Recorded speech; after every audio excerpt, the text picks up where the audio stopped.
नमस्कार, जय लवजी, जय भीम मित्रांनो. मी अविनाश पारे तुमचं पुन्हा एकदा स्वागत करतोय लोकशाहीराची साहित्य चर्चा या आपल्या युट्यूब चॅनलमध्ये. मित्रांनो, युगांतर मधील अण्णाभाऊ साठे यांचं साहित्य या पुस्तकातून युगांतर या साप्ताहिकात अण्णाभाऊ साठे यांच्या प्रसिद्ध झालेल्या काही कथा ज्या कथासंग्रहामध्ये आलेल्या नाहीत त्यांच्या वाचनाचं आपण ही मालिका बघत आहोत. तर त्यातलाच आजचा भाग म्हणजे खिंडीतील गाव. ही खिंडीतील गाव ही कथा युगांतर मध्ये 26 जानेवारी 1958 रोजी प्रसिद्ध झाली होती. चोर आणि पाऊस यापैकी कोणी माणसाला खिंडीत गाठू नये असं पूर्वी ऐकत होतो, परंतु एके दिवशी मी स्वतःच चोर आणि पाऊस या दोन संकटाच्या तडाख्यात सापडलो आणि माझी भंबेरी उडाली. ज्येष्ठ महिना संपत आला होता आणि आषाढ येत होता. वळीवाच्या पावसानं एक नवच तंत्र आरंभलं होतं. तो रोज सूर्य मावळतीकडे फिरला की पाय धरीत होता आणि डोळे झाकून कोसळत होता. त्यामुळे प्रदेश हापकुंडी आला होता.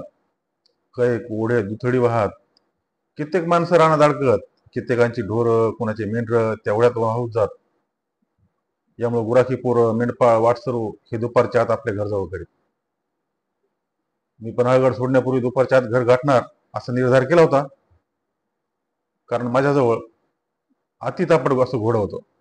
गोमाशी जरी बसली तरी ते पळत सुटायचं. त्याच्याच बळावर मी घराकडे निघालो होतो. परंतु आरळ्यापासून शिरळ्यापर्यंत मधल्या टापूत कैक पांदी लागल्या आणि चिखलाने भरलेल्या पांदीतून घोडं मुंगीच्या गतीने चालू लागलं. मग घोडं कुठं अडलं या म्हणीतील अर्थ मला समजून चुकला. रेड्यापेक्षाही माझं घोडं हळूहळू चालू लागलं आणि शेवटी मला आपलं घोडं ओढण्याची कामगिरी करावी लागली. मागल्यापर्यंतच्या चिखलमय पांदीतून चालण्यातच मला दुपार झाली आणि पुढं 4 मैल वाटेगाव राहिलं. माझे डोळे आकाशाकडे लागले. निरभ्र आकाशात शुभ्र ढगांचे ठिपसे दिसू लागले. हळूहळू पांढऱ्या ढगावर काळी पुटं चढू लागली. मला न कळत सूर्याची प्रखरता शिथिल होऊन थंड वाऱ्याचे झोत मला जाणू लागले आणि आपण आता पावसाच्या रपाट्यात सापडणार याची मला कल्पना आली आणि उगीच भीतीही वाटू लागली. मी कसं तरी धडपडत मांगलीची मोठी पांद मागे टाकून माळाला आलो आणि घोड्यावर बसलो आणि ठणठणीत माळाने माझं घोडं वेगात निघालं. मी टाच मारीत आकाशात पाहत होतो आणि माझ्याच गतीनं आकाशही काळवंटात होतं. लहानशा ठिपक्याचा मला नकळत प्रचंड ढग होऊन तो आकाश व्यापित होता आणि त्या ढगांकडे पाहत मी घोडे दामटीत होतो. मी शिराळे भरधाव दौडून मागे टाकले आणि आकाशात गडगडाट झाला. पुढे आणि माग दोन्ही डोंगराच्या ऐन खिंडीत उंटाच्या मानेवर कवळा बसावा तसं ते गाव बसलेलं मला दिसू लागलं आणि त्या गावची 1.5 मैलांची चढण मी धापाटाकी चढू लागलो. अगदी किर्र झाडीने ते गाव झाकून टाकलं होतं. जण एखाद्या प्रचंड अशा झाडाच्या सावलीत एखादा माणूस बसावा तसा तो गाव बसला होता. वादळी वाऱ्यात नाना जातीची पाखरं त्या गावावर उडत होती. तळवटावर चढणीसाठी आलेली गुरं धडपडत वर निघाली होती आणि मीही तो गाव जवळ करीत आणला होता. अगदी पावसाच्या सुरुवातीचे रपाटे खात मी त्या गावात शिरलो. वाटेकड्यालाच एक देऊळ होतं. ते गावच्या मुख्य देवाचे देऊळ होतं, पण माझ्यासारख्या वाटसुरींनी त्याची धर्मशाळा केली होती. त्या देवळाच्या गाभाऱ्यात मंद दिवा जळत होता. बाहेर एक माणूस अंगावर घोंगड घेऊन पुढ्यात जाळ करून शिकत बसला होता. बाजूला एक मातीची घागर होती. मी त्या घागरीवर एक लोटकं ठेवलं होतं. कोपऱ्यात डोंगरी लाकडाचे जळण रचलं होतं. मी खांबाला घोडं बांधून बाहेर पाहिलं तेव्हा पावसानं तो प्रदेश झोडपून काढला होता. आपण वाचलो याचं समाधान मानून मी आत आलो. तो माणूस जाळ फुंकीत होता. त्याचे नाक एकदम पसरट होते. दात बाहेर आले होते, त्यामुळे त्याची भीतीच वाटत होती. त्याच्या काळ्या मिशा पिंजारलेल्या होत्या आणि त्याच्या काळ्या रखरखीत चेहऱ्यावर चिडीचा भाव दाटला होता. त्यांच्या गावचा पाहुणा, त्यानं घोगऱ्या आवाजात जाळाकडे पाहत मला विचारलं. वाटेगाव, मी उत्तर दिलं. मग उभं का? या की बसा, आता पाऊस काय डोळा उघडणार नाही. मी जवळच्या जवळ जाऊन पाय पसरले. तो सारखा चुळबुळ करीत होता. कुणाची तरी वाट पाहत असावा असा माझा समज झाला. बोलताना त्याचे लक्ष माझ्याकडे नसे. तो मधूनच मानवर करून दूर पाहण्याचा प्रयत्न करेल. पावसानं दिशा धुंद झाल्या होत्या. बाहेरचं काहीच दिसत नव्हतं आणि ऐकू येत नव्हतं. किती यात्रा झाली याचा अंदाजही लागत नव्हता. मग मी कंटाळून घोड्यावरचं खोगीर उशाला घेऊन अंग टाकलं आणि पडूनच मी त्याच्या चेहऱ्यावर एकाग्र दृष्टीने पाहत राहिलो. त्याचा चेहरा क्षणोक्षणी चिंतातूर होत होता आणि मीही चिंतातूर होत होतो. आईला माहित होते की मी पन्हाळ्यावर आहे आणि पन्हाळकरांना ठाऊक होते की मी वाटेगावला पोहोचलो. परंतु खरा मी खिंडीतच होतो. ती रात्र मला पावसाने गाठले होते याचा कोणालाही पत्ता नव्हता. ती रात्र त्या देवळात काढण्याचा मी निश्चय केला होता. मी गप्पा पडलो होतो. इतक्यात तो म्हणाला, पाहुणा असा पडू नका. हे गाव खिंडीत आहे. ह्यात चोराची वर्दळ आहे. वाईट जपून. पण चोरसने माझ्यापाशी काय घावणार आहे? मी हसत उत्तर दिलं. अवा हे घोडा आहे नव. त्यासनी काय वाटी नाही तर लंगोटी तरी. मग मात्र माझी खात्री झाली की आपण एका खिंडीत पावसाच्या आणि चोराच्या तडाख्यात सापडलो असून ही रात्र म्हणजेच वैऱ्याचीच रात्र आहे. चोर हा माणूसच असतो की मी नकळत विसरून भयंकर हबकलो. काही वेळ गप्प बसलो आणि पुन्हा चोराचा विषय बदलून मी म्हणालो, मग एखादी गोष्ट तरी सांगा. बसू बोलत. मी कशाची गोष्ट सांगू? त्याचा स्वर कणला. तो नरमाईने म्हणाला, माझ्या जन्माचीच कथा झाली आहे. ती कशी काय? मी हुंकार दिला. तो स्वतःलाच नकळत चरफडत बोलू लागला. मी वाट सोडून आहे. मी याच गावचा. माझं घर परवाच्या पावसात बसलं म्हणून मी हात देवळात पडलोय. माझं नाव केरू. वाटेगावर माझा बा मेला. त्याच्या दुसऱ्याच दिवशी माझी आई मेली आणि माझ्या धाकट्या बहिणीला याड लागलं. चांगली वयात आलेली बहीण येडी झाली. मग तिला नीट करावी म्हणून मी धडपडू लागलो. देव, देवऋषी, भूत, चटक भानगडी करून मी मिरज, सांगली गाठली. डॉक्टरांची घरं पुजली. पाण्यावानी पैसा ओतला. त्यात माझी सारी जमीन सावकाराच्या घरात गेली. बहिणीचं याड घालवायचं मला याडच लागलं आणि मी सारी जमीन घाण टाकली. मी उपरी झालो. मात्र बहीण चांगलीच झालीच नाही. ती एका रात्री उठून डोंगरात गेली आणि तिला वाघानं खाल्ली आणि मी एकटाच मागं राहिलो. बहीण गेली, बहिणीसाठी जमीन गेली आणि माझं वय बी गेलं. त्यात माझा रंग हे असा, हे रूप, घरात पसाभर जमीन नाही. मग मला नवरी कोणी दिना. मी लग्नाचा नादा सोडला. पण माझ्या गावानं खटपट करून मला एक मुख्य बायको बघून माझं लगीन केलं. 2 वर्ष ती मुकीनं आणली. मला एक पोरगा झाला आणि ती येडी मुकी रातचीच उठून आपल्या माहेरी गेली. ती परत आलीच नाही. मग मीच त्या पोराची आई झालो आणि त्याला वाढवला, सांभाळ केला. आता एवढं 4 महिने मी हातच काढणार आहे आणि मग उन्हाळ्यात घर नीट करणार आहे. पण आज 4 दिवस चोरांचा सारखा दंगा केलाय. तो बोलता बोलता थांबला आणि कानोसा येऊ लागला. मीही सासून घेतला. दूर कुठेतरी पायाचा आवाज ऐकू येऊ लागला. किंचित पाऊस थांबला होता. सर्वत्र सामसूम झाली होती. गप्पडा, चोरटा आलात. तो धक्क्यावर म्हणाला आणि मी अंगावर घेऊन घुंगडं घेऊन गप्प पडून घेतलं. माझं काळी थरथरू लागलं. जवळच घोडं 3 पायावर उभं राहून पेंगत होतं. मी मनातल्या मनात चोरांची वाट पाहू लागलो. एवढा 4 धिप्पाड माणसं देवळात आली. एकानं आतीतच काडी उडून पाहिलं. त्या सर्वांजवळ हत्यार होती. त्या चौघापैकी एकानं शहाणपणा केला आणि घोड्याच्या चौकावर हळूच एक थाप मारली. परंतु त्या घोड्याला ते खपली नाही. त्यानं जोराच्या एकलात खाडकन त्या चोराच्या नळीवर मारली.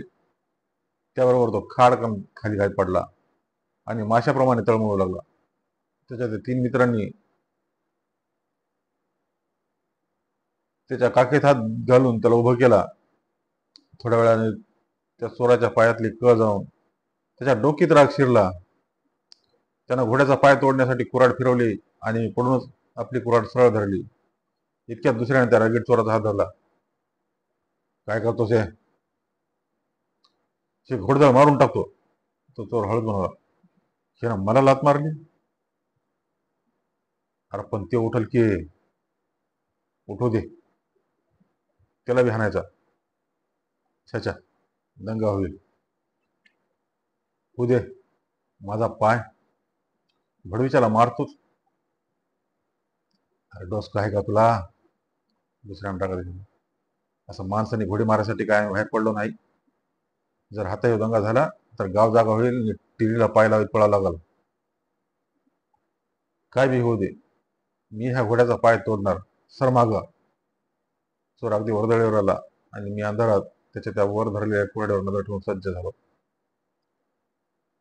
मलाही त्या प्रसंगानं आपल्या घोड्याचा राग आला.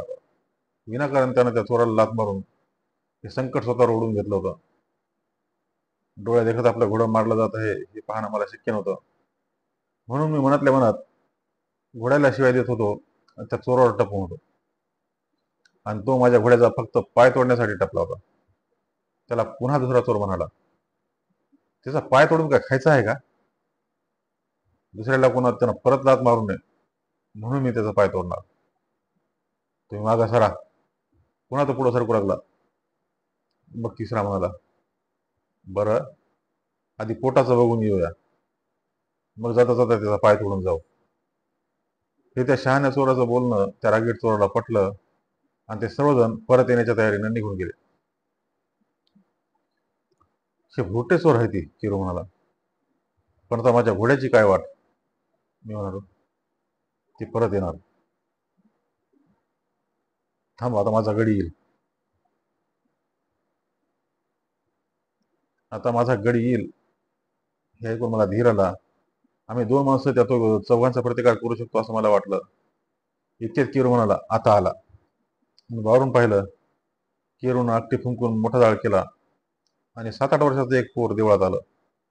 ते भिजून चिम झालं होतं, थरथरत होतं. त्याच्या अंगावर पोत्याची खूळ होती. त्यानं खाली लंगोटी लावली होती. एक मळकी पैरण त्याच्या अंगात होती, तीही भिजली होती. त्याच्या काखेत झोळी होती आणि लांब शिकाळी बांधलेलं एक लोटकं त्याच्या गळ्यात लोंबत होतं. ते आमटीनं भरलं होतं आणि झोळीत ऊन भाकरी होत्या. आला माझा इठ्ठल, असं म्हणत किरू उठला. त्यानं इठ्ठलच्या गळ्यातील त्या आमटीचं लोटकं काढून आबदार ठेवलं. मग ती झोळी सोडली आणि त्याला पोटाशी घट्ट धरलं. ह्यो माझा गडी. नोकी गेल्यापासून मॅच हिला जपलं. मी आता ह्यो नखा एवढा गडी मला जगवतो. मी वाईट आजारी आहे म्हणून, नाहीतर असं रातचं हे कशाला सोडतोय. किरूनं भराभर सर्व सांगून टाकलं. मग त्याची पैरण काढली आणि मोठा जाळ करून विठ्ठलला गरम केला. थोड्याच वेळात विठ्ठलच्या अंगात उभ आली आणि तो टवटवीत दिसू लागला. एक नाचण्याची भाकरी आणि भाजी घेऊन किरून मला दिली. ती मी गपगप खाऊ लागलो. भूक जोरात लागली होती. मी भाकरी गिळीत होतो, पण चोर मी त्यांची कुऱ्हाड आणि घोड्याचा पाय याचा विचार मला काय सोडत नव्हता. मी भाकरी चावून लोटकभर पाणी पिऊन लगेच तयार झालो. किरू हळूच भाकरी चावीत म्हणाला, विठू, त्या चंद्रू पाटलाला उठून घेऊन ये जा. ते हे ऐकून ते पोर भुरकून अंधारात गेलं आणि क्षणभरात चंद्रू पाटील तिथे आला.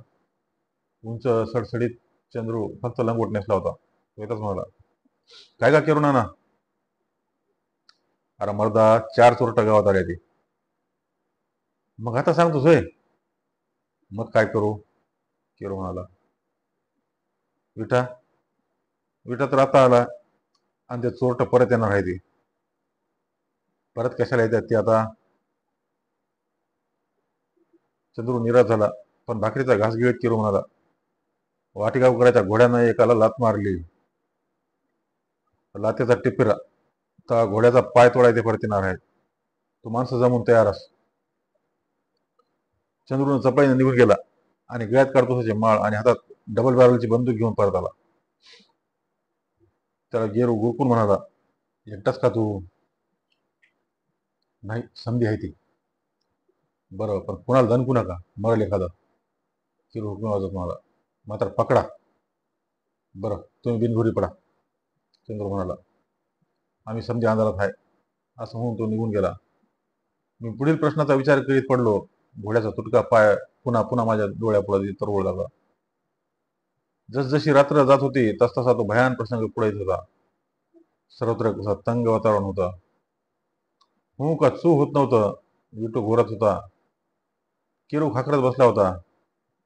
घोडं उभ्यानं पेंगत होतं आणि गार वारा देवळात शिरून मला हलवीत होता. शिवाय चोर परत येणार या भीतीनं मी गांगरलो होतो.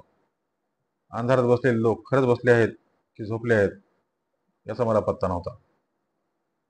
कदाचित ते निसतील आणि इकडे चोर माझ्या घोड्याचा पाय फुकट जाणार आणि मला काळजी होती. थोड्याच वेळानं ते 4 चोर ठरल्याप्रमाणे दारात येऊन दाखल झाले. त्या चौघापैकी तिघांनी उजी घेतली होती आणि तो माझ्या घोड्याचा वैरी तेवढाच मोकळा होता. तो आपल्या मित्रांना हळूच म्हणाला, हा, चला भेगी, एकाच झटक्यात ह्याचा पाय उडवून मी तुम्हाला खाली काढतो. असं म्हणून तो देवळाकडे फिरला आणि जवळच एक बंदूक गरजली. धडाड, आणि लगेच दुसरी, की त्यापाठोपाठ तिसरी. 3 बारात ते चौघे पटापट चिखलात पडले आणि त्या जागी एकाएकी कोंबडी केकाटू लागली. दुसऱ्या क्षणी बत्त्या पुढे आल्या. कोंबड्याची 2 खुराडी, एक बकरं आणि 2 घोडी आणि ते 4 चोर त्या ठिकाणी दिसू लागले. ते चोर केवळ बंदुकीच्या आवाजानेच गांगरून पडले होते. गावकऱ्यांनी त्यांना भराभर पकडून उभे केले आणि मग त्यांचे चेहरे खिंडीत चोरांना गाठावं तसे दिसू लागले. एखाद्या जत्रेत कुत्र शिरून हैराण व्हावं तसे ते हैराण दिसले. गावकऱ्यांनी त्या चौघांना दावणी लावून घोड्याशेजारीच बांधून टाकलं. सकाळी आवरून होताच मी घोड्यावर खोगे घालून तो खिंडीतला गाव सोडला. धन्यवाद.